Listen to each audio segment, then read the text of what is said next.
Bienvenidos a Desvendando Noticias.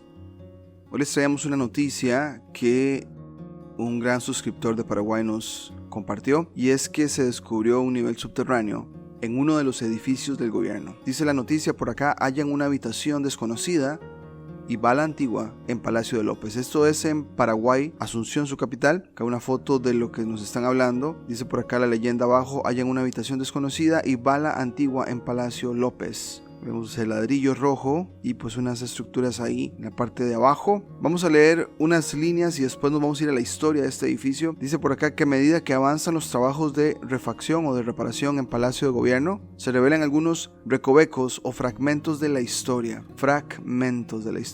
En los últimos días descubrieron una bala de cañón de la época de la Guerra Grande, o sea, de la guerra de la Triple Alianza, que posiblemente fue la que impactó contra uno de los pináculos de la torre principal del histórico edificio del Palacio López. Otra sorpresa que tuvieron los especialistas encargados de la refacción, los militares y miembros del gabinete, es la aparición de un misterioso subsuelo,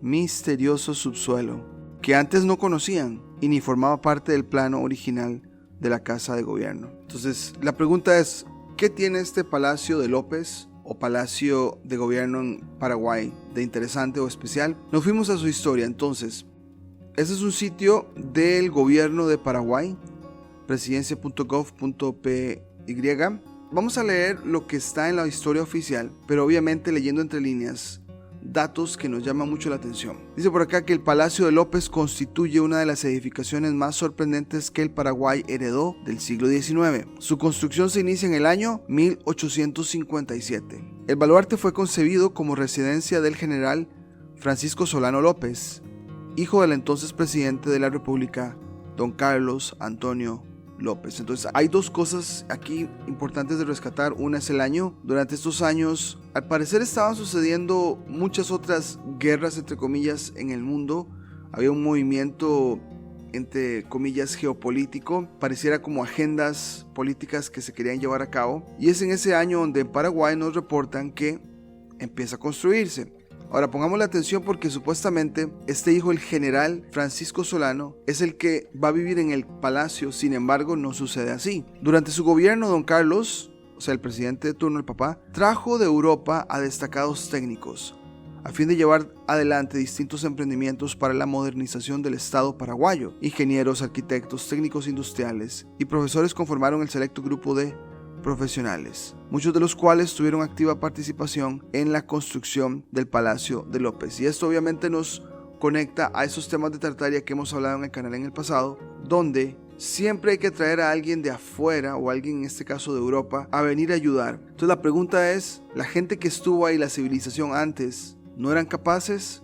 ¿Por qué habría que traerse a alguien de Europa? Era entonces una agenda muy globalista, en el sentido de que necesitamos personas de Europa, y no importaba de qué país. Como que al parecer había una coexistencia entre países europeos para ayudar este lado del mundo que es América. Más adelante dice: los primeros planos del Palacio del General, como fue denominado originalmente, los trazó el ingeniero austrohúngaro Francisco Wisner de Morgenstern, pero las construcciones se iniciaron bajo la dirección del arquitecto inglés Alonso Taylor. Entonces vemos aquí cómo hay coexistencia, ¿no? Alguien puede de otro país europeo hacer o empezar el plano, pero después otro toma el relevo de la construcción o de lo que sea, ¿no? Para el año 1867, el palacio estaba prácticamente terminado. El brigadier general Francisco Solano López, quien ya era primer mandatario, o sea, ya el hijo se había convertido en el mandatario, ordenó la ubicación de su despacho en una de las alas de la planta baja, del lado izquierdo, mirando desde la actual calle Paraguayo Independiente. Ahora, esto nos llama la atención, el lado izquierdo. Nos vamos a ir a Google Earth. Acá tenemos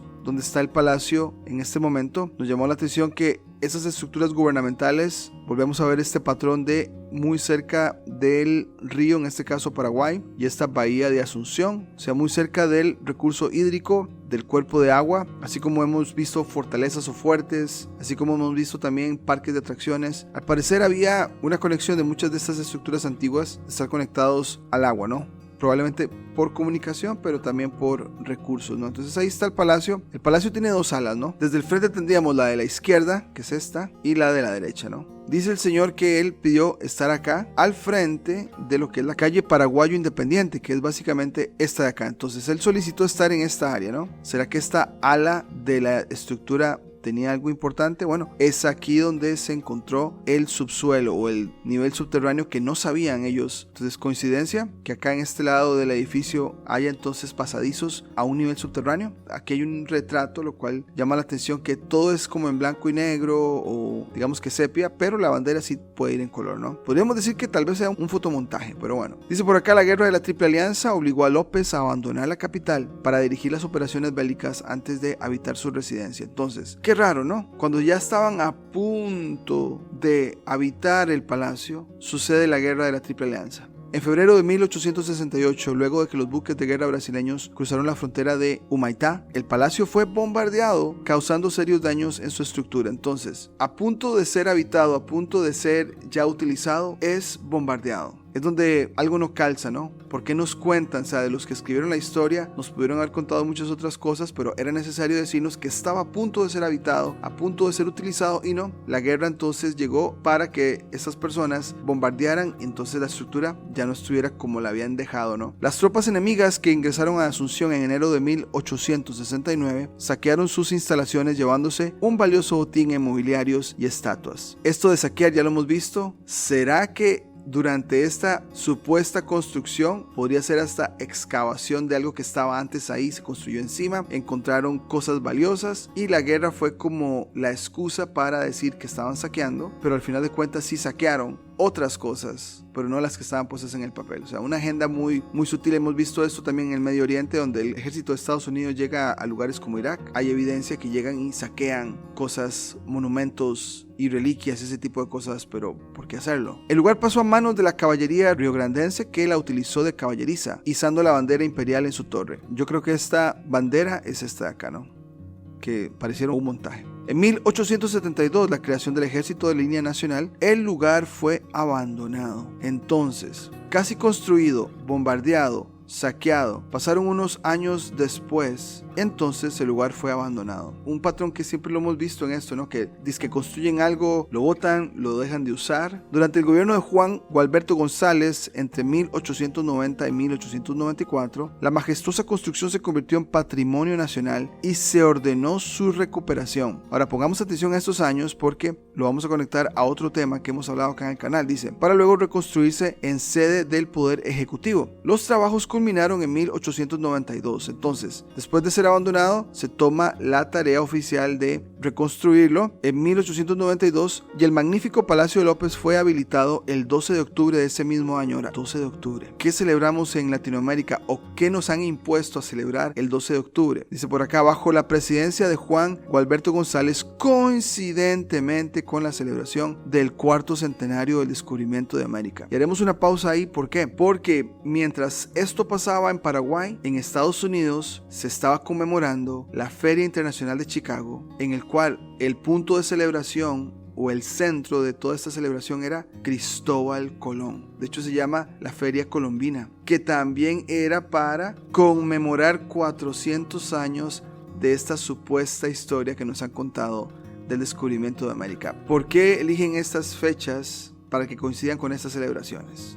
¿Habrá alguna conexión entre Chicago y lo que se estaba haciendo en Norteamérica y Sudamérica? Muy posiblemente sí. Había una agenda, parece que había una agenda muy global sucediendo por todo el continente americano. Luego dice que este señor, el González, fue depuesto en 1894 sin instalar sus oficinas en el edificio. Entonces, con todo este drama que nos están contando, aún en 1894 nadie había habitado el lugar. Su reemplazante, el vicepresidente Marcos Morínigo, tampoco concretó la idea de su antecesor. Entonces la pregunta es, ¿qué los estaba haciendo ellos detenerse en esta idea de habitarlo o usarlo? Algo había en este edificio para que nos inventaran la historia que ya estaba a punto de construirse, destruirse, después se abandonó. Ahora hay que conmemorar lo de Cristóbal Colón, empecemos a crear una nueva narrativa, y aún así en 1894 nadie lo estaba usando todavía. Recién el general Juan Bautista Egusquiza convirtió el Palacio de López en sede del gobierno nacional el día de su asunción, el 25 de noviembre de 1894. Esto está muy ligado a todas estas agendas que hemos hablado, de los parques de atracciones, de las ferias internacionales, de que como que se estaban organizando, que esos puntos de atracción como las ferias internacionales eran para élites de reunirse y ponerse de acuerdo, y en muchos de estos casos pudo haber sido saqueos de lugares para presentarlos en las ferias. En la narrativa era venderlos o exhibirlos, pero al final de cuentas era como un lugar para poner todas sus ideas y organizarse para ver qué era lo que seguía en la agenda. Por acá otro sitio, iparaguay.com.py. Entonces este sitio nos habla de, un poco más de la construcción. Dice por acá que los materiales para la construcción del palacio provenían de localidades dentro del país. Aquí vemos que nos mencionan canteras de lugares que si sos de Paraguay vas a reconocer que son de la localidad, ladrillos, maderas, todo del área de Paraguay, ¿no? Sin embargo, tiene que llegar a alguien de Europa y dice por acá que en el 64, el 25 de enero, llega a Asunción el especialista italiano Andrés Antonini. Vino exclusivamente para diseñar e instalar la escalera central de mármol que da acceso a la segunda planta. Colocó también mesadas y confeccionó piezas decorativas en el transcurso de los 2 años que duraron sus intervenciones. Después, más adelante, lo que les estábamos contando anteriormente, que el Palacio de López estaba casi terminado. Apenas faltaban detalles de acabado para su conclusión. Entonces aquí es donde nos llama la atención y nos preguntamos, pero ¿qué tal si nunca fue realmente listo? Nunca estuvo listo, pero la guerra fue una buena excusa para decir que se destruyó.